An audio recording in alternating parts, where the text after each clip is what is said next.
ನಮಸ್ಕಾರ ಸ್ನೇಹಿತರೆ, ಇವತ್ತು ನಾನು ಐತಿಹಾಸಿಕ ಚಾಮರಾಜನಗರ ಜಿಲ್ಲೆ ಯಳಂದೂರು ತಾಲೂಕು ಯರಗಂಬಳ್ಳಿ ಅನ್ನೋ ಗ್ರಾಮದಲ್ಲಿದ್ದೀನಿ. ಯಾಕೆ ಇಲ್ಲಿ ಕರ್ಕೊಂಬಂದಿದ್ದೀನಿ ಅಂದ್ರೆ ಮುಪ್ಪಿನ ಷಡಕ್ಷರಿ ಸ್ವಾಮಿಗಳ ಗದ್ದುಗೆ. ಇದು ಮುಪ್ಪಿನ ಷಡಕ್ಷರಿಗಳ ಗದ್ದುಗೆ.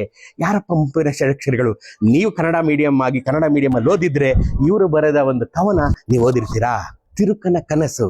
ತಿರುಕನೋರ್ವ ನೂರ ಮುಂದೆ ಮುರುಕು ಧರ್ಮ ಶಾಲೆಯಲ್ಲಿ ಹೊರಗಿರುತ್ತಲೊಂದ ಕನಸ ಕಂಡೆ ನಿಂತನೇ. ಪುರದ ರಾಜ ಸತ್ತನವಗೆ ವರಕುಮಾರರಿಲ್ಲದಿರಲು ಕರಿಯ ಕೈಗೆ ಕುಸುಮ ಮಾಲೆ ಇತ್ತು ಪುರದಳು ಅಂತ ಓದಿರ್ತೀರ ನೀವು. ತಿರುಕನೋರ್ವ ನೂರ ಮುಂದೆ. ಆ ಪದ್ಯ ಬರೆದ ಪುಣ್ಯಾತ್ಮ ಇವರೇ, ಮುಪ್ಪಿನ ಷಡಕ್ಷರಿ. 17ನೇ ಶತಮಾನ 1600 ಅಜಮಾಸ್ನಲ್ಲಿ ಅವರು ಇದ್ರು.